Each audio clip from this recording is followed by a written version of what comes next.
Le président de la République reçoit en audience une mission de la Société financière internationale.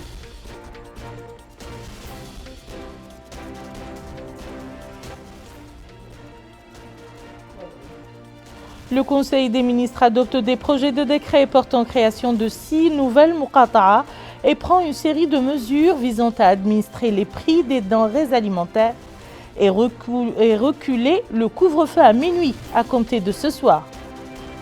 La capitale Nouakchott abrite les travaux d'un atelier de consolidation et de validation des engagements de la Mauritanie pour le sommet mondial de Tokyo 2021 sur la nutrition pour la croissance.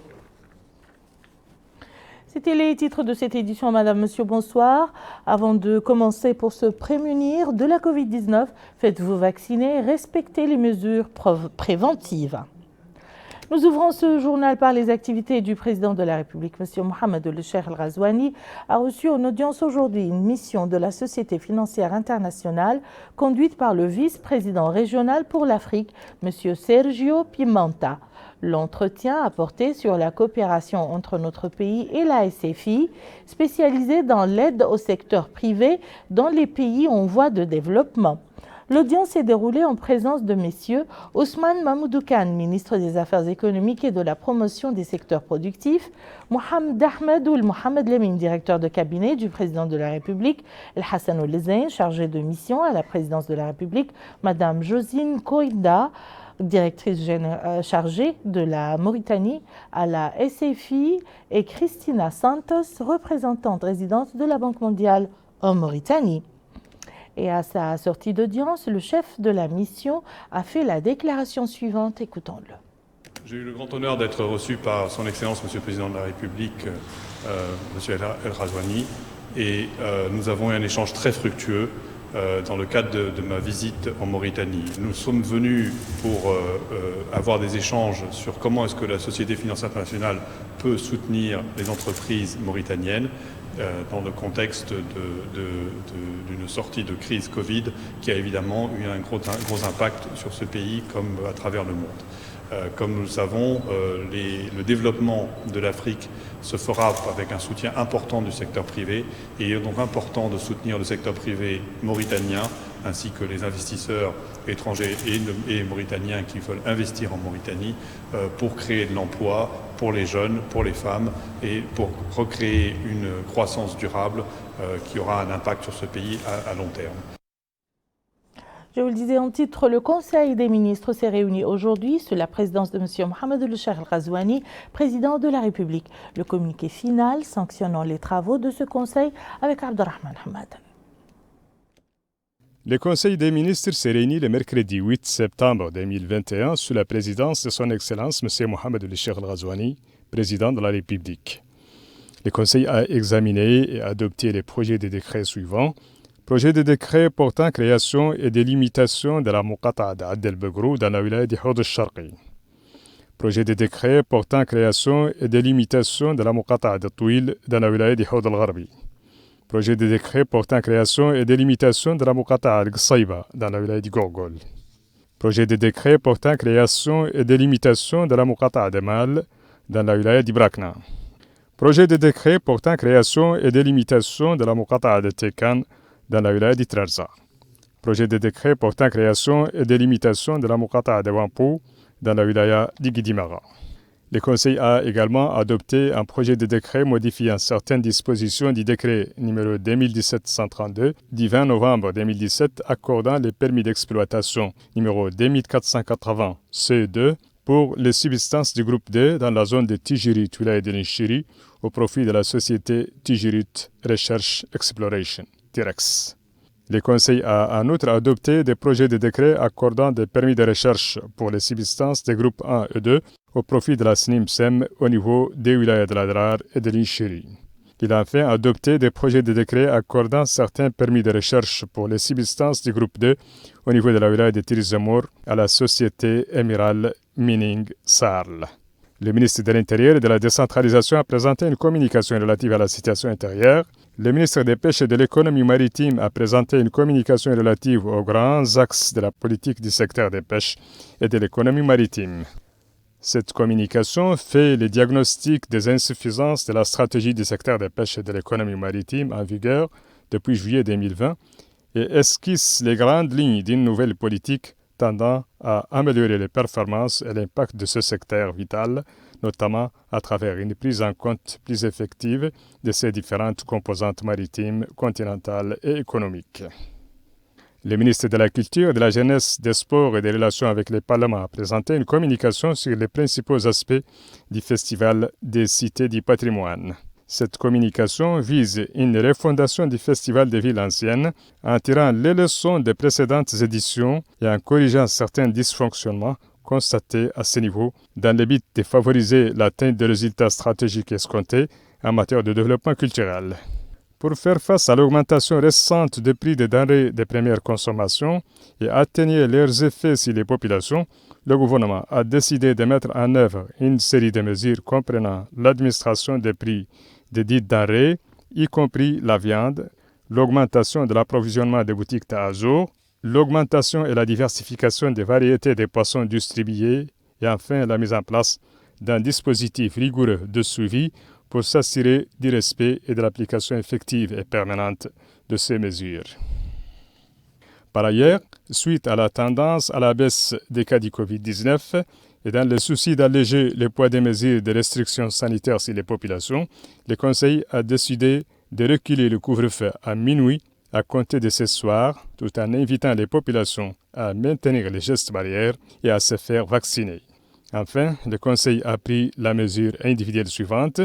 Ministère de la Transition numérique, de l'Innovation et de la Modernisation de l'Administration, Établissement public, Société mauritanienne des postes Moripost, Directeur général Ali Yenouleis, précédemment chargé de mission au cabinet du Premier ministre.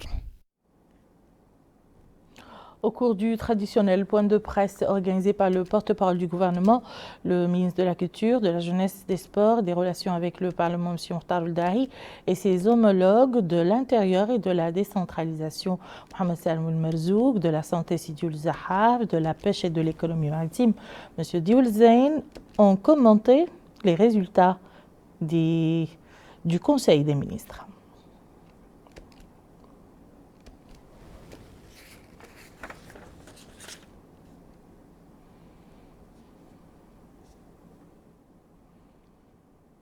Les travaux d'un atelier de consolidation et de validation des engagements de la Mauritanie pour le sommet mondial de Tokyo 2021 sur la nutrition pour la croissance ont débuté aujourd'hui à Nouakchott. L'atelier est organisé par le ministère des Affaires économiques et de la promotion des secteurs productifs en coopération avec la représentation de l'UNICEF dans notre pays.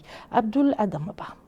Ces rencontres comptent valider et finaliser les engagements de la Mauritanie en matière de nutrition pour la croissance avant le sommet de Tokyo prévu en décembre 2021. À la fin de cet atelier, une feuille de route va être élaborée pour un plaidoyer en faveur de la mobilisation des ressources orientées vers l'amélioration de la nutrition.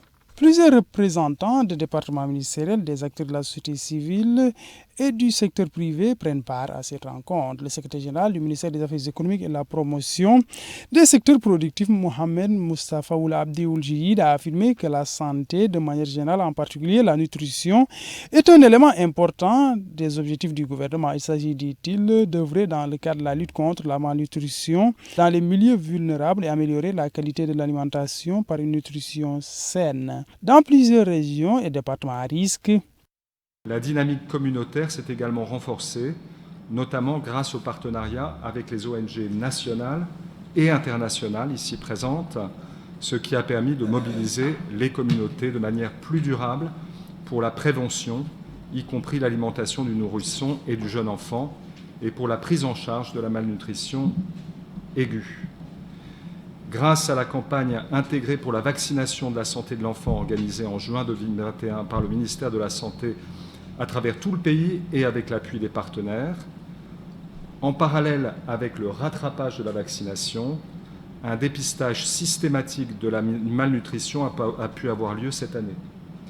87% des enfants de 6 à 59 mois, soit 592 566 enfants, ont ainsi pu bénéficier d'un supplément en vitamine A essentiel pour leur développement. et 89% des enfants de 12 à 59 mois, soit 54 670 000 enfants, ont pu recevoir un traitement de déparasitage.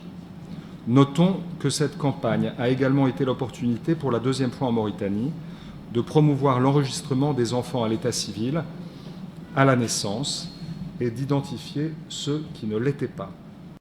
Rappelons que cet atelier s'étale sur 2 jours.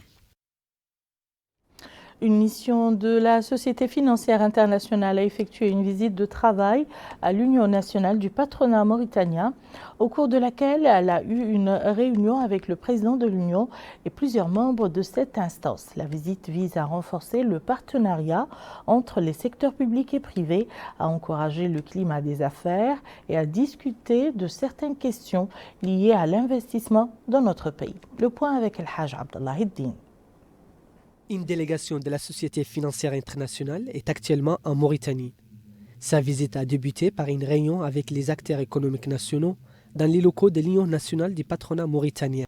Le diagnostic de la situation du secteur privé, l'identification des défis et des opportunités économiques ont été les axes de cette séance de travail. Ouvrant la rencontre, le président de l'Union nationale du patronat mauritanien, M. Zine El-Abidine ou le Cheikh Ahmed, a déclaré que la Mauritanie, qui regorge des ressources naturelles et des matières primaires et possédant un entrepreneuriat actif, mérite d'être accompagnée et soutenue par les institutions financières internationales.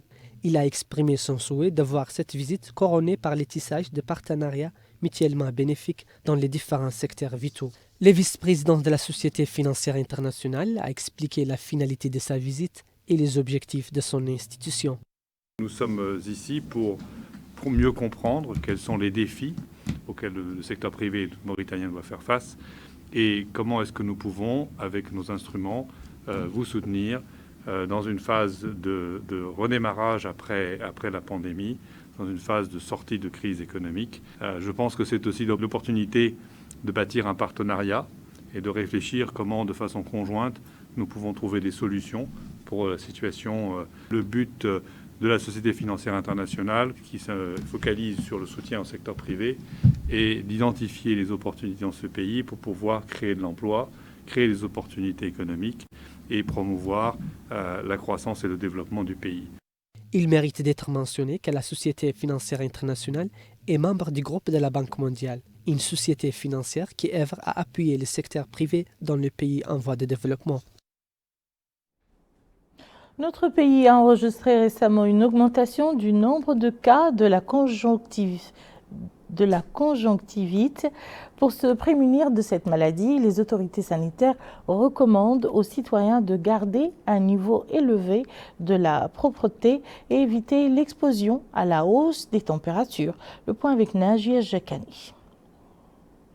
La conjonctivite est une pathologie oculaire dont l'origine peut être virale, bactérienne ou allergique. On note une augmentation des cas en certaines saisons, et plus particulièrement en période de chaleur. Mokhtar El-Abbad, docteur à la Direction générale de la santé, indique que l'étude menée montre que la plupart des cas de conjonctivite recensés ces jours-ci sont d'origine virale. Ce sont généralement des cas bénins qui n'ont pas de grandes répercussions sur la santé des personnes. Mais parfois, certains symptômes sont signes de la gravité du cas. Nous rassurons, dit-il, les populations en ce qui concerne les cas enregistrés, ils ne sont pas graves. Les cas sont examinés de manière attentive. En cas de symptômes graves, il faut se faire consulter par un médecin pour qu'il prescrive l'ordonnance adéquate. Il faut, dit-il, porter une grande attention à la prévention, en l'occurrence, la propreté et l'hygiène des mains et du visage, particulièrement pour les enfants. Un enfant atteint de conjonctivite doit être isolé du reste des enfants. Il ne doit pas jouer avec eux, ni aller à l'école ou à la mahadra, car la maladie se propage plus rapidement au sein des enfants qu'au sein des adultes. Le pavillon réservé à l'ophtalmologie au Centre hospitalier national reçoit un nombre important de personnes atteintes de conjonctivite, dont la plupart des cas sont saisonniers et concernent généralement les personnes souffrant d'autres pathologies liées à l'allergie. Les symptômes de la conjonctivite sont essentiellement la rougeur des yeux et la sensation de poussière à l'intérieur de l'œil et de sécrétions qui coagulent et couvrent l'œil au cours de la nuit. Le président du service d'ophtalmologie au Centre hospitalier national, Le professeur Sidioul Sidichir indique que les symptômes de la conjonctivite sont la rougeur des yeux, un gonflement dans le blanc de l'œil avec parfois des picotements ou même des douleurs. Les médecins l'appellent conjonctivite hémorragique Apollo. En cette période, les cas sont bénins, mais nous viennent quotidiennement environ une dizaine de personnes. Dans certains cas, les symptômes disparaissent sans même avoir été traités et dans d'autres, l'utilisation des médicaments est obligatoire. En dépit de la non-gravité de cette maladie, la prévention est nécessaire pour éviter la contamination. Pour les spécialistes, l'accent doit être mis sur la propreté et l'hygiène. Le professeur Sidioul Sidichir indique qu'il faut bannir les poignées de main pour éviter toute contamination. Il faut fréquemment se laver les mains et le visage avec de l'eau tiède si possible. Les médecins sont là pour conseiller les malades en cas de besoin et les médicaments sont efficaces. Certaines maladies sont connues pour être saisonnières et c'est le cas de la conjonctivite, dont les cas augmentent en période de chaleur. Je vous invite à présent à prendre connaissance de la dernière situation épidémiologique relative à la pandémie de la Covid-19 dans notre pays avec le bulletin quotidien du ministère de la Santé. Nous avons enregistré 96 nouveaux cas positifs, dont 4 cas contacts et 92 cas communautaires. Nous avons aussi enregistré 227 guérisons et malheureusement un décès. Le cumul des cas positifs enregistrés depuis le début de la pandémie est de 34 504. Le cumul de guérison est de 32 289 et le cumul de décès est de 743. Nous avons aujourd'hui 1472 cas actifs, dont 1395 asymptomatiques, 45 avec des symptômes simples et 32 avec situation grave. La répartition des nouveaux cas positifs par Mogata: un nouveau cas à Guérou, 2 à Kifa, 1 à Kaïdi, 1 à Boutilimit, un nouveau cas à Kermessine, 1 à Mederdra, un nouveau cas à Rosso, 5 à Oujeft, 2 à Atar, 2 à Shingiti, 4 à Wadan, 3 à Chami, 7 à Nouadhibou, 1 à Mujriya, 2 à Tijikja, 7 à Zouarat, 1 à Gjoujat, 26 à Tefraq Zeyna, un nouveau cas à Dar Naïm, 5 à Tayart, 7 à Toujounine, 8 à Arafat, 3 à Almina et 4 nouveaux cas dans la Muqata'a de Riyad. Le nombre de tests réalisés durant les dernières 24 heures est de 2399, dont 1557 TDR et 837 PCR. Pour la situation de la vaccination, nous avons enregistré durant les dernières 24 heures l'administration de 3550 premières doses et 5139 complètement vaccinés. Ce qui porte le cumul des premières doses depuis le début de l'opération de la vaccination à 288 968. Et le cumul des personnes complètement vaccinées est de 525 361. Direction la wilaya de Dakhlet Nouadhibou, où une campagne de sensibilisation sur l'importance de se faire vacciner a été lancée dans les quartiers Tarhil de la capitale Nouadhibou. L'opération de vaccination connaît également une forte affluence remarquable à l'arrondissement de Boulenoir. Abdullah Damaba. Le quartier Tarhil, situé au sud-ouest de la ville de Nouadhibou, est une zone à forte concentration humaine, d'où la tenue de campagnes de sensibilisation accrues pour protéger les habitants contre le coronavirus. Les résidents sont ainsi priés par les acteurs de la société civile de se faire vacciner. Le centre de santé de Tarhil accueille les habitants désireux de prendre leur dose de vaccin. Ainsi, les citoyens qui se sont vaccinés apprécient cette opération. Ils ont tour à tour indiqué que la prise de ces doses de vaccin permet à l'organisme de combattre le virus et rester sain et sauf. Ce membre du personnel soignant a précisé que les habitants ont compris depuis le début de la campagne l'importance de la vaccination. Au tout début de cette campagne, on a eu à vacciner plus de 2000 habitants. Pour ces membres de la société civile, ils ont tour à tour souligné qu'il existe une équipe fixe qui se trouve au sein de ce centre de santé. Ces membres, disent-ils, facilitent la vaccination pour les citoyens et sensibilisent les résidents à prendre leur dose. En plus, une autre équipe se rend dans les maisons dans ce cadre. À Boulenoir, la vaccination se poursuit à la suite de la fin de la 3e campagne de sensibilisation. Les habitants qui n'ont pas encore pris leur dose se rendent au sein du centre de santé de cette localité. Ces derniers Les citoyens qui ont pu se faire vacciner indiquent qu'ils ont reçu leur dose. Par la suite, on leur a demandé de patienter une quinzaine de minutes. Ils ont à la fin lancé un appel à tout un chacun à venir pour se vacciner. Quant aux acteurs locaux, la satisfaction est de mise. C'est le cas de ces membres de la société civile et souligne que lors de cette campagne, que 1265 personnes ont eu à se vacciner à Boule-Noire. Elle a salué l'affluence qui est très bonne, particulièrement au vu du tel que certains en ont profité pour prendre leur deuxième dose. Elle a à la fin mis en avant l'important rôle joué par les acteurs de la société civile et la municipalité de Boule-Noire qui a permis d'atteindre ces objectifs.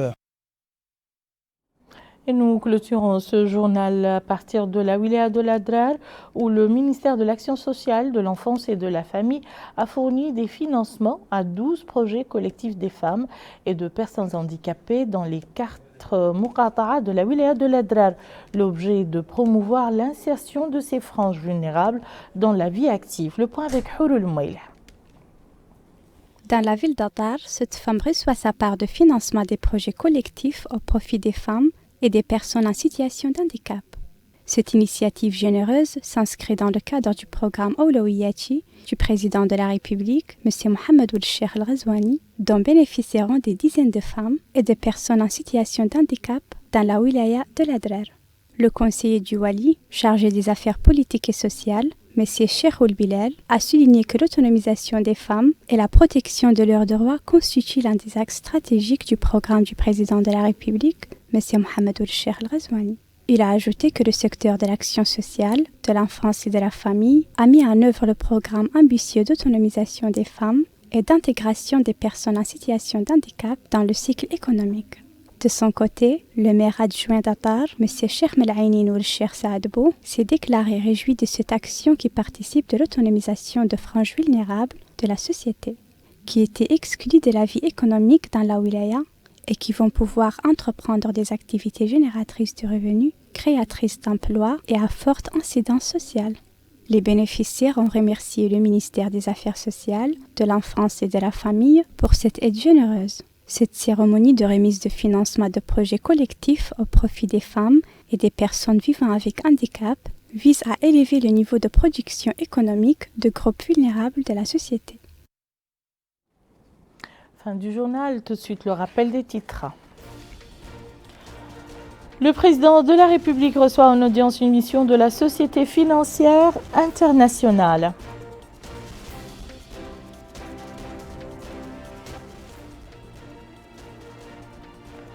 Le Conseil des ministres adopte des projets de décret portant création de 6 nouvelles muqata'a et prend une série de mesures visant à administrer les prix des denrées alimentaires et reculer le couvre-feu à minuit à compter de ce soir.